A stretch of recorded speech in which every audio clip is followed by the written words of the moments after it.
Okay, everyone, it's William Dwight here, doing the results from Monday the 28th to Friday the 1st of, well, 28th of March to the 1st of April 2011.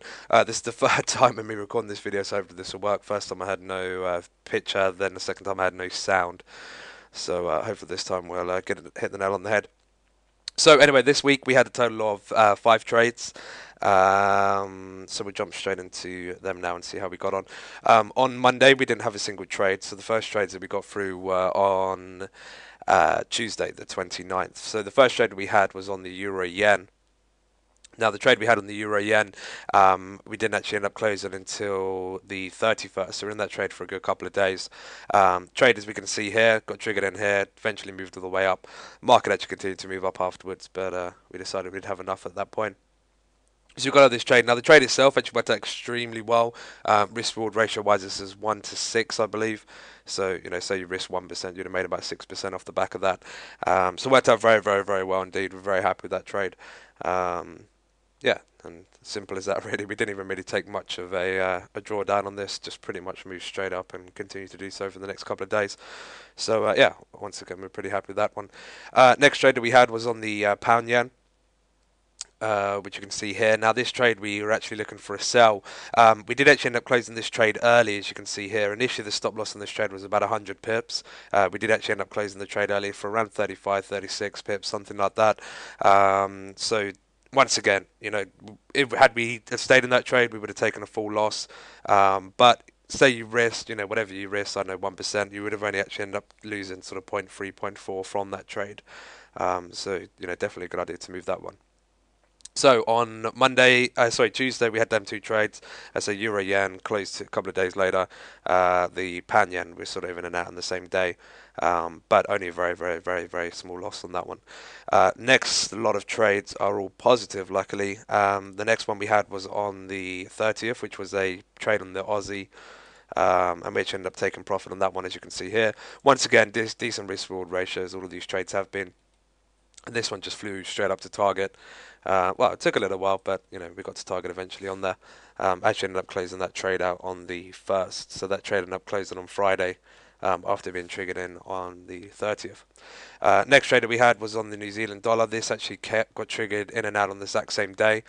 This is a buy trade here again. Once again, fairly decent risk reward ratio, not quite as good as that Aussie or that Euro Yen, but still a decent risk reward ratio trade on there.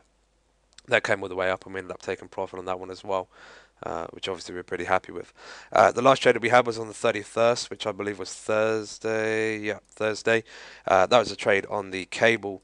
And this trade here, we decided to go long in here, as you can see. The market moved up. We decided to move the trade to break even. Once again, definitely worthwhile coming out of that slightly early. Had we stayed in the trade, we almost certainly would have been stopped out. We can see since we got triggered, the market actually ended up coming down about 150 pips afterwards.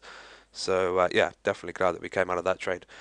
So yeah, that pretty much sums up that week, and also the month, end of the month there as well. We didn't have a single trade on the Friday, which is the 1st of April. So yeah, closed the trade for the month, and yeah, we actually ended up the month profitable in the end. Not by a huge amount. Once again, it'd be whatever you risked is what you would have made. At least according to what we'd been figuring out on this. So say, for example, once again, I'll just go over the 1% example. Say you'd been risking 1%, then you would have made about 1%. If you risked 5%, you would have made about 5%, etc., etc. Not amazing, for sure, but considering how sort of slow the month was, and we had sort of 2 good weeks and 2 bad weeks in the month, hence the reason for us. I mean, I suppose you could call it almost break even, really, although it was slightly profitable. But we had sort of 2 good weeks, 2 bad weeks. But I'm pretty happy. I mean, I'm actually surprised at how well the system did. Not because I don't believe in the system or trust the system, just simply because of how dodgy the conditions were. Obviously we had all the earthquake stuff and everything else in March, which made conditions very difficult, very volatile at times. But we stuck with it. We trusted in the system, hence the reason for sticking with it. And in the end, that turned out to be the right decision. We actually ended up doing well on there. So yeah, happy with that. Hopefully this month, things will quieten down. I mean, the system does okay when conditions are volatile, but there's very, very, very few systems, as I'm sure everyone already knows, that will actually thrive off of extremely volatile conditions. The market's sort of swinging one way and then a couple of hours later flying down the next. it's very difficult to trade in indeed. And like I said, that was kind of March in a summary, I suppose. Um, so yeah, also as well, what we're planning on doing, and I'm hopefully going to be getting this sorted out today. A lot of people have asked me for this, and that is for live stats on the website. I have mentioned this before, but I did want to wait until we could actually get a live account sorted, and I've been speaking to the broker today, and hopefully I'll have that up as soon as possible. And then the next video that we do, we can just look at the results of that. Everything will be done on a percentage base as far as the risk is concerned. So I'll probably do a video or something just to sort of educate people on how that all works, just so we've got no one misunderstand anything there. So hopefully we'll have that done today. If not, it'll definitely be some point this week. I'm just waiting for the broker to accept the account, and as soon as that's done, we'll have that. So we'll put £15,000 into that account, and have a live stats web page. We'll just make sure that the web page itself, it'll be something that will update after the trades are placed. I believe that's how it works. Obviously, we don't want the pending orders on there because we don't want people. Well, for one, half the trades that we place are pending orders, and we don't actually end up getting triggered. So we don't want people to see them simply because we don't want people to place them trades, and then we don't even place them ourselves. That would be a problem, and obviously, due to what we're doing, we don't want everyone to see the trades before they get triggered anyway. So we'll have that, something like that.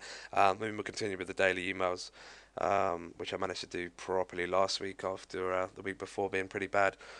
So we'll have the daily emails and everything else, which people will be able to access and get all the information for, hopefully. So yeah, I think that's pretty much it. If anyone does have any questions, guys, you know where to contact me. You can use the contact page on our website or speak to me on Skype. My Skype ID is WD4X. And yeah, that's pretty much it for the week. So enjoy the rest of the day, guys. Enjoy the rest of your week.